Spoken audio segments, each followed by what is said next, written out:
पिछले लेक्चर में हमने एल्कोहलों के वर्गीकरण के बारे में बताया था। आज हम थोड़ा सा एल्कोहलों में समावयवता के बारे में बता देते हैं। एल्कोहलों में समावयवता,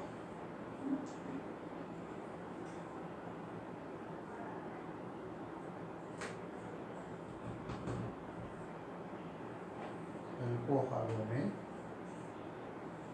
समावयवता।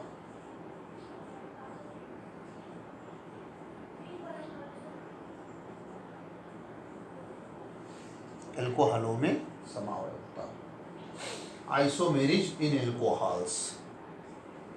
तो एल्कोहलों में जो है स्थान समावयवता पाई जाती है।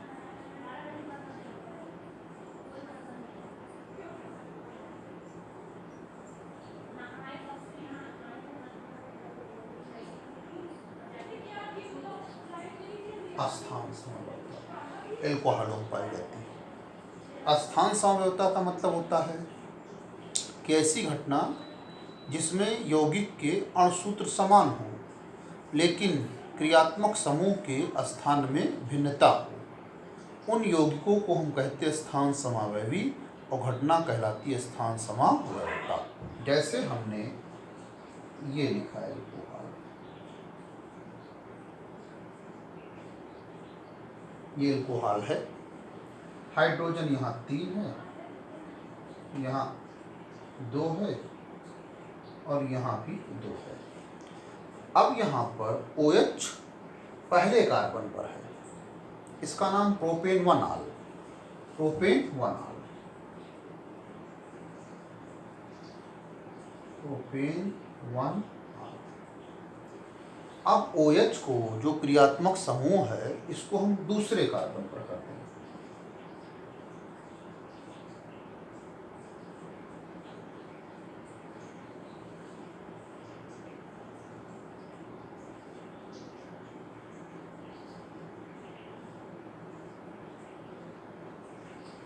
ये है प्रोपेन 2-आल, प्रोपेन 2-आल, क्योंकि OH दूसरे कार्बन पर है।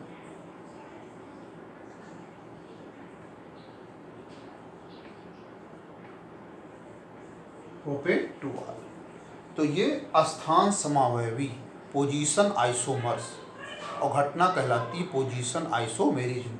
तो प्रोपेन 1-आल और प्रोपेन 2-आल ये स्थान समावयवी हैं क्योंकि OH के स्थान में भिन्नता, यहाँ OH 1 नंबर कार्बन से जुड़ा, यहाँ पर 2 नंबर। अब हम बता रहे हैं क्रियात्मक समूह समावयवी, यानी क्रियात्मक समूह समावयवता, क्रियात्मक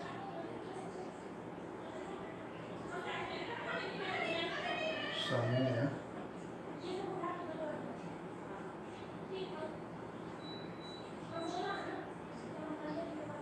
समावयवता, क्रियात्मक समूह समावयवता। इसमें क्या होगा, अणुसूत्र तो समान होंगे, क्रियात्मक समूह भिन्न होंगे। उन यौगिकों को हम क्रियात्मक समूह समावयवी कहते हैं और घटना कहलाती क्रियात्मक समूह समावयवता। इसमें एल्कोहल ईथर के साथ क्रियात्मक समूह समावयवता व्यक्त करता है। जैसे ये हमने एल्कोहल CH3 CH2OH, इसमें क्रियात्मक समूह है ये सिंगल बॉन्ड OH, और यहीं पर हम इसको ऐसे लिख दें,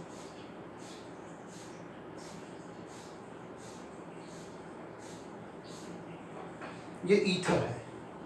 अब आप देखो दोनों के अणुसूत्र समान हैं, कार्बन इसमें भी 2 हैं, कार्बन इसमें भी 2 हैं, हाइड्रोजन 6 इसमें भी, हाइड्रोजन 6 इसमें भी, एक ऑक्सीजन इसमें, एक ऑक्सीजन इसमें, अणुसूत्र समान है लेकिन क्रियात्मक समूह भिन्न है।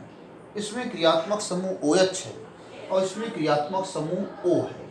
ये ईथर है, diethyl ether, dimethyl ether.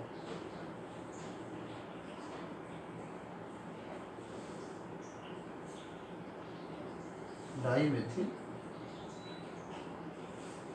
Ether, और ये एथिल अल्कोहल,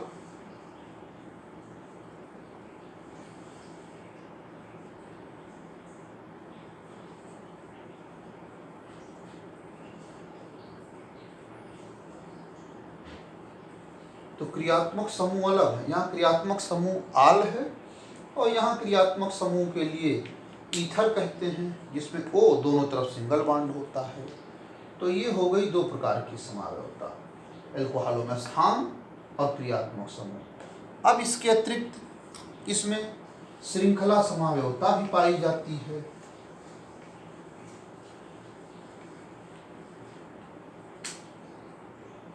श्रृंखला समावयवता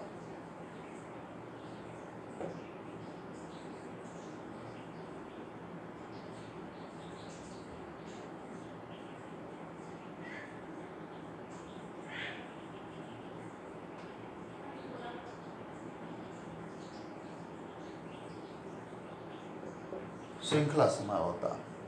श्रृंखला समावयवता में क्या होता है? कार्बन श्रृंखला में भिन्नता होती है। अणुसूत्र समान होते हैं और कार्बन श्रृंखला में भिन्नता होती है, उनको हम श्रृंखला समावयवी कहते हैं और घटना कहलाती श्रृंखला समावयवता। कार्बन श्रृंखला में भिन्नता होगी, जैसे हमने ये लिख दिया एल्कोहल। अब इसको दूसरी तरीके समय से लिख दें।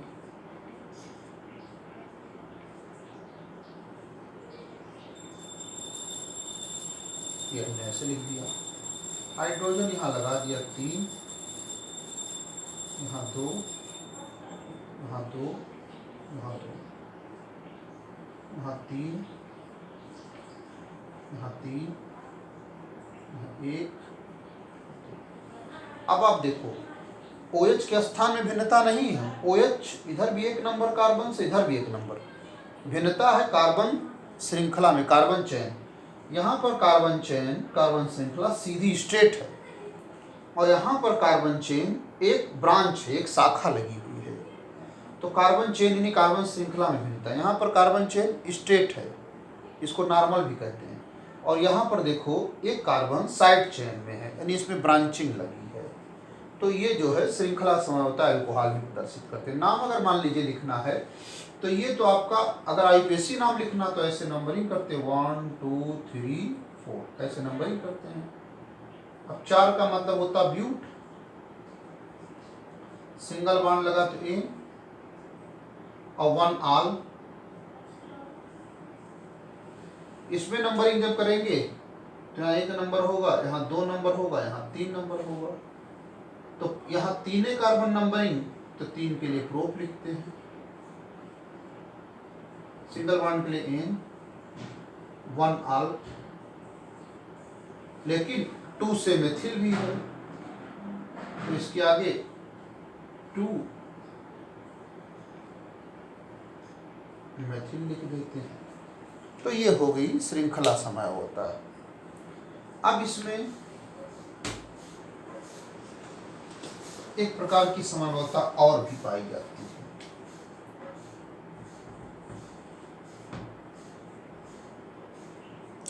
नंबर 4, प्रकाशिक समावयवता, ऑप्टिकल आइसोमेरिज्म।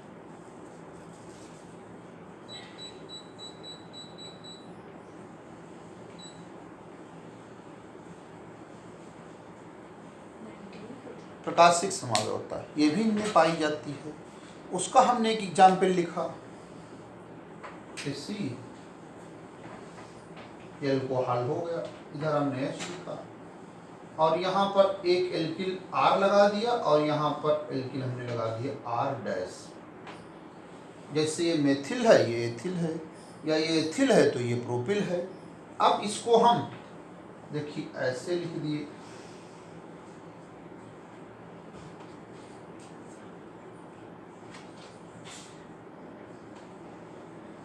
बीच में हमने मिरर लगा दिया।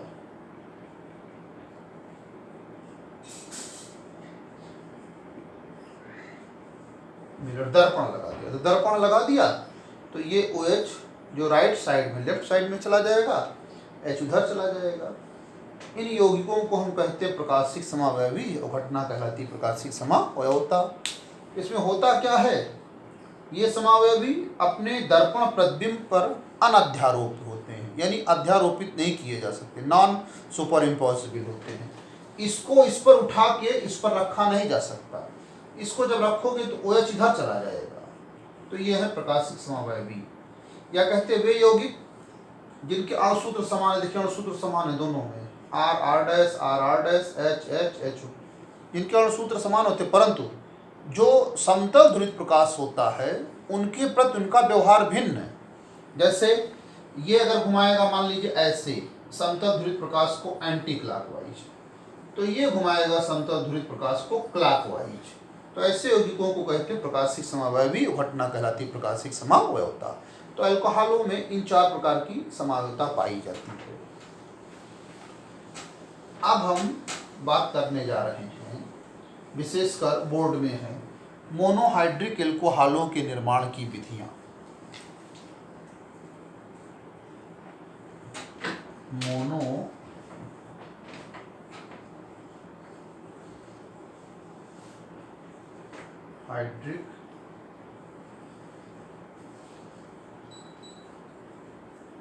एल्कोहलों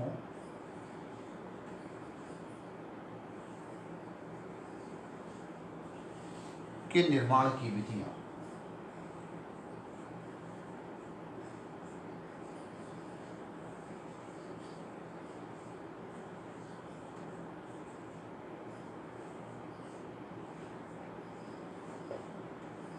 इंग्लिश में कह सकते हैं methods of formation of monohydric alcohol, यानी मोनोहाइड्रिक एल्कोहलों के निर्माण की विधियां। तो जैसे पहला हमने ले लिया, मान लीजिए पहला एल्किल हैलाइड। एल्किल हैलाइड से बहुत इजी मेथड है, एल्किल हैलाइड के क्षारीय जल अपघटन द्वारा, या कह सकते हैं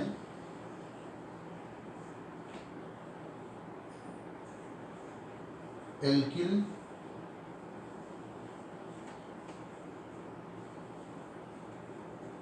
हैलाइड की जलीय सोडियम हाइड्रोक्साइड या जलीय पोटेशियम हाइड्रोक्साइड से किया जा रहा है। एल्किल हैलाइड की सोडियम हाइड्रोक्साइड एक्वस जलीय या पोटेशियम हाइड्रोक्साइड KOH की अभिक्रिया से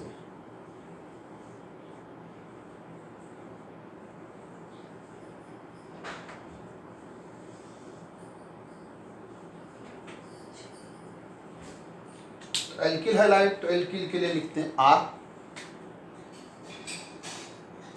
हाइलाइट के लिए हमने लिखा X, एल्किल हैलाइड। और इसमें कोई ले लें, एक्वस जलीय NaOH ले लें, एक्वस जलीय KOH ले लें, कोई ले लिया हमने KOH ले लिया, पोटेशियम हाइड्रोक्साइड, वो भी कैसा, एक्वस जलीय, X हट जाएगा OH के द्वारा, ये बन गया आपका alcohol R single bond OH। ये पहली विधि हो गई एल्किल हैलाइड की सोडियम हाइड्रोक्साइड या पोटेशियम हाइड्रोक्साइड के जलीय विलयन की अभिक्रिया से। दूसरी विधि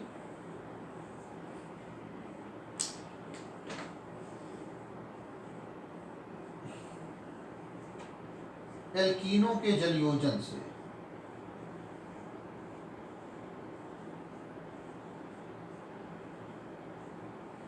जलयोजन से या जलयोजन द्वारा, फ्रॉम हाइड्रेशन ऑफ एल्कीन्स, यानी एल्कीनों के जलयोजन से। अब एल्कीन वैसे डायरेक्ट जल से क्रिया नहीं करती है, तो इसके लिए हम अम्ल की मदद लेते हैं, सल्फ्यूरिक अम्ल इस अभिक्रिया के लिए उत्प्रेरक का कार्य करता है। तो एल्कीन में जैसे हमने मान लीजिए कोई ले लिया, एल्कीन में हमने ले लिया ये लगा दिया डबल बॉन्ड एल्कीन,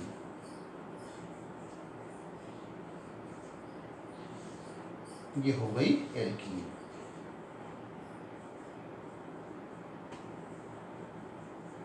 और देखो जलयोजन यानी जल से अभिक्रिया, और अम्ल की उपस्थिति में सल्फ्यूरिक अम्ल जैसे H2SO4। अब इसका रोल बताते हैं H2SO4 का।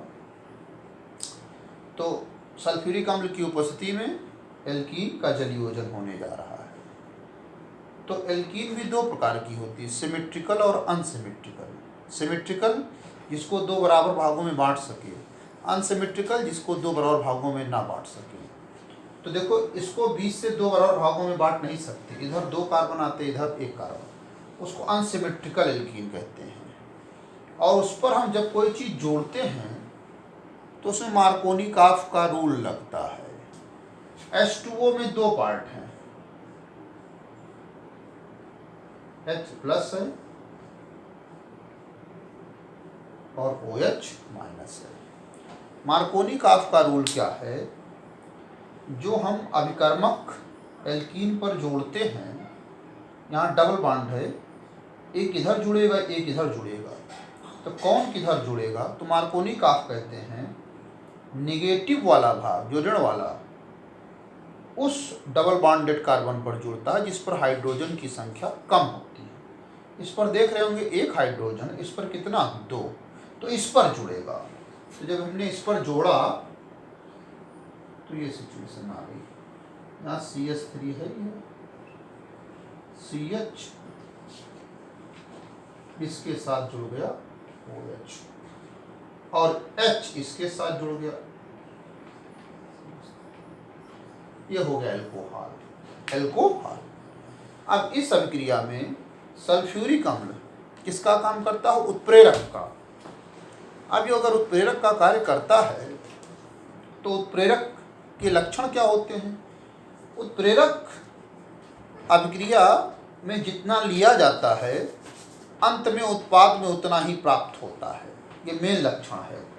जैसे H2SO4 को जितना हम लेंगे अभिक्रिया जब हो जाएगी तो उतना ही लास्ट में प्राप्त होगा। तो इसको दिखा देते हैं कैसे। तो देखिए इसी रिएक्शन को ऐसे, इसका रोल देखिए, ये जितना लिया जाएगा उतना ही अंत में प्राप्त होगा। तो जैसे हमने एल्कीन लिखा CH3 CH double bond CH2 और इस पर H2SO4 जोड़ा, H2SO4। तो H2SO4 में 2 पार्ट हैं, H plus hydrogen ion, HSO4 minus hydrogen sulphate ion. तो माइनस वाला किस पर जुड़ेगा, इस पर मार्कोनी-काफ के नियम के अनुसार CH3 CH HSO4 और H इस पर जुड़ जाएगा, होगा CH3। अब इसकी जल से रिएक्शन H2O तो होगा CH3 CH, यहां से एक H इसके साथ चला जाएगा, H2SO4 अलग हो जाएगा।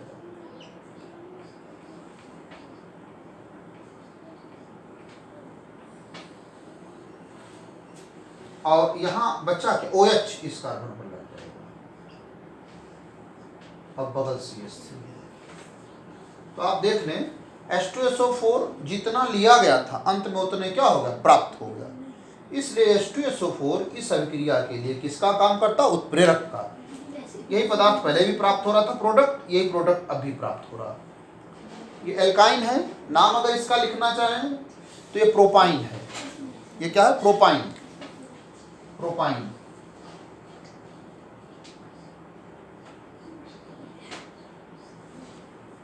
और ये आपका देखिए 1 2 3 प्रोपेन टू आल,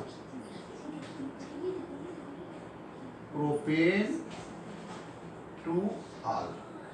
तो इस तरीके से एल्कोहल की निर्माण की 2 विधियां हुई, एल्कोहल के निर्माण की 2 विधियां।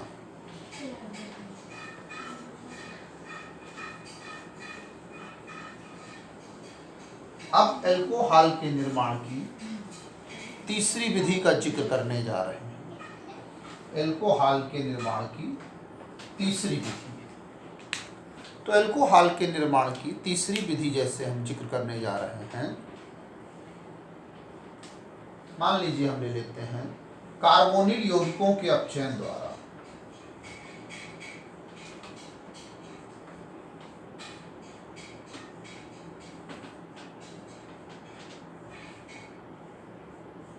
कार्बोनिल यौगिकों के अपचयन द्वारा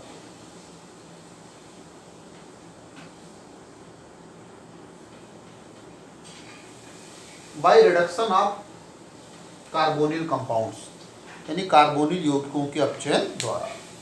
कार्बोनिल यौगिक, तो कार्बोनिल यौगिक में दो लोग आते हैं, एल्डिहाइड और कीटोन। तो जैसे हमने एल्डिहाइड लिया,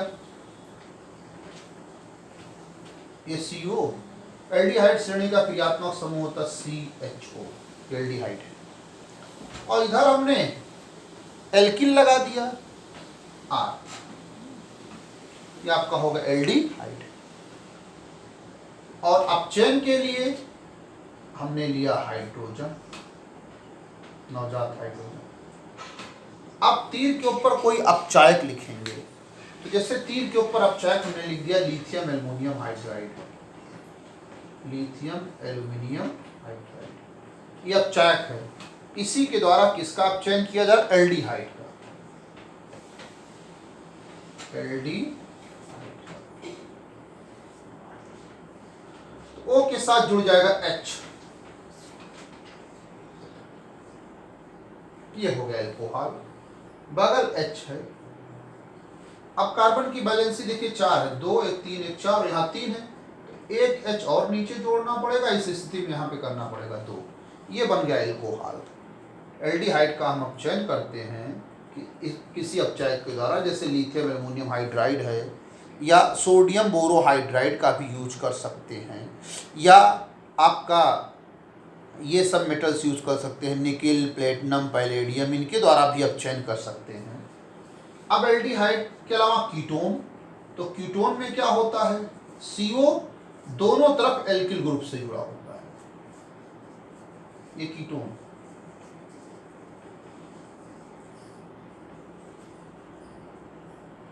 कीटोन का अपचयन करते हैं। अपचायक ले लेते हैं कोई, जैसे ये ले लिया लिथियम एल्युमिनियम हाइड्राइड, RC, एक H यहाँ लग जाएगा R, और एक H यहाँ लग जाएगा, एल्कोहल मिल गया, ये एल्कोहल मिल गया। बस अंतर क्या है? यहाँ पर जो मिला है वो प्राथमिक एल्कोहल है। क्यों? कार्बन एक कार्बन से जुड़ रहा, तो प्राथमिक एल्कोहल। यहाँ कार्बन 2 कार्बन से जुड़ा रहा, इधर भी, तो द्वितीयक एल्कोहल मिला है, ये आपका द्वितीयक एल्कोहल मिला है, सेकेंडरी एल्कोहल।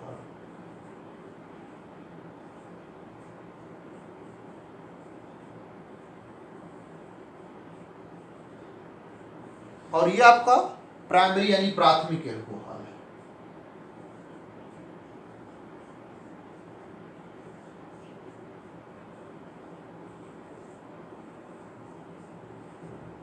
तो इसका मतलब कि कार्बोनिल अपचयन के द्वारा क्या मिलते? एल्कोहल।